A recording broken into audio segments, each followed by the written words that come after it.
സ്വന്തം രാജ്യത്തിന്റെ ജനാധിപത്യത്തിനും സ്വാതന്ത്ര്യത്തിനും വേണ്ടി വാദിച്ചതിന് ചൈനീസ് ഭരണകൂടത്തിന്റെ മുഖ്യ ശത്രുവായിരിക്കുകയാണ് ക്ലോയിങ് ചുങ് എന്ന 19-കാരി. രാജ്യത്തിന്റെ വാണ്ടഡ് ക്രിമിനലുകളുടെ പട്ടികയിൽ ഉൾപ്പെടുത്തിയ ചുങ്ങിന്റെ തലയ്ക്ക് 1 million Hong Kong yuan വിലയിട്ടിരിക്കുകയാണ്.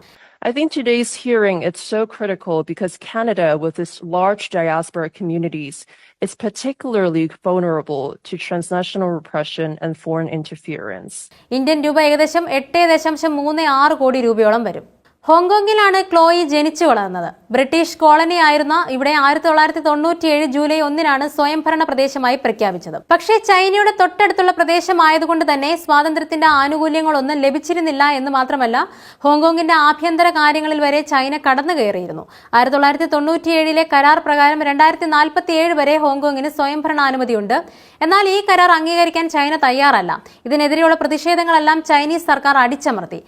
It is crucial to take timely and have recently to 4 to 10 years in prison, organizing a democratic primary election. ഇത്തരത്തിൽ 5 വർഷം മുമ്പ് നടന്ന ഒരു പ്രതിഷേധത്തിലാണ് ചൈനീസ് ഭരണകൂടം 5 പേർക്കെതിരെ അറസ്റ്റ് വാറന്റ് പുറപ്പെടുവിച്ചത്.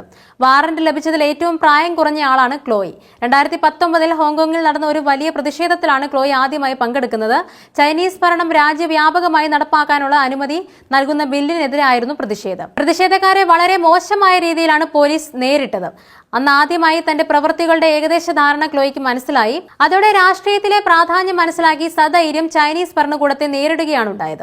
ഭരണകൂട നടപടികൾ കടുത്തതോടെ 2021 ഹോങ്കോങ്കാർക്കുള്ള പ്രത്യേക വിസയിൽ ക്ലോയിയും കുടുംബവും UK-യിലേക്ക് താമസം മാറ്റി. 2023 ക്രിസ്മസ് തലേന്നാണ് ചൈനീസ് സർക്കാർ ക്ലോയി ഉൾപ്പെടെയുള്ള വാണ്ടഡ് ക്രിമിനലുകളുടെ പട്ടിക പുറത്തുവിടുന്നത്. ക്ലോയിയുടെ പുതിയ ഫോട്ടോയൊന്നും ലഭ്യമല്ലാത്തതിനാൽ സ്കൂൾ റെക്കോർഡിലുള്ള 11-ാം വയസ്സിലെ ഫോട്ടോയാണ് അധികൃതർ നോട്ടീസിൽ ഒട്ടിച്ചത്. 2020 നാഷണൽ സെക്യൂരിറ്റി ബിൽ ബെയ്ജിംഗ് പാസാക്കി. ചൈനീസ് സർക്കാർ ഹോങ്കോങ്ങിന്മേൽ കടുത്ത നിയന്ത്രണവും ഏർപ്പെടുത്തി. രാഷ്ട്രീയ കൂട്ടായ്മകൾ രാജ്യത്ത് നിരോധിച്ചു. പത്രസ്ഥാപനങ്ങൾ ഉൾപ്പെടെയുള്ള മാധ്യമങ്ങൾക്ക് പൂട്ടുവീണു. സർക്കാരിനെതിരെ ആർക്കും പ്രതികരിക്കാൻ അധികാരമുണ്ടായിരുന്നില്ല.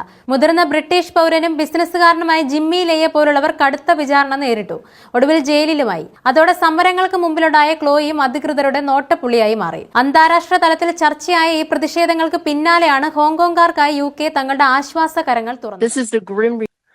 Just one example, Beijing's authoritarianism by tools front and the EOS threatens British national overseas visa എന്ന പേരിൽ അവർക്കായി പ്രത്യേക വിസ പദ്ധതിയും UK രൂപപ്പെടുത്തി.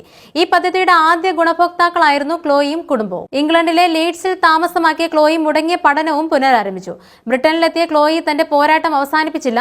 ജനാധിപത്യം പുനഃസ്ഥാപിക്കാൻ ബ്ലോഗുകൾ എഴുതി ഹോങ്കോങ്കാർക്ക് പ്രചോദനമായി. തുടക്കത്തിലെ ബുദ്ധിമുട്ടുകളെല്ലാം തരണം ചെയ്ത് ജീവിതം മുന്നോട്ട് പോകുമ്പോഴാണ് ക്ലോയിയെ പിടികൂടി ഏൽപ്പിക്കുന്നവർക്ക് ചൈനീസ് സർക്കാർ പാരിതോഷികം പ്രഖ്യാപിച്ചിട്ടുണ്ടെന്ന വാർത്ത ക്ലോയി കേൾക്കുന്നത്. വിദേശത്തുള്ള കുറ്റവാളികളെ പിടികൂടാൻ പ്രത്യേക നിയമമുള്ള ചൈന UK പൗരന്മാരിലേക്കും പാരിതോഷികം നീട്ടി. അറസ്റ്റ് വാറന്റിൽ ആദ്യമൊക്കെ പേടിയുണ്ടായിരുന്നെങ്കിലും ഇപ്പോഴതുമായി ക്ലോയി പൊരുത്തപ്പെട്ടു കഴിഞ്ഞു. എന്നാൽ ചൈനയുമായി UK-ക്കുള്ള പുതിയ സമീപനം തിരിച്ചടിയാകുമോ എന്ന ആശങ്ക ക്ലോയിക്കുണ്ട്.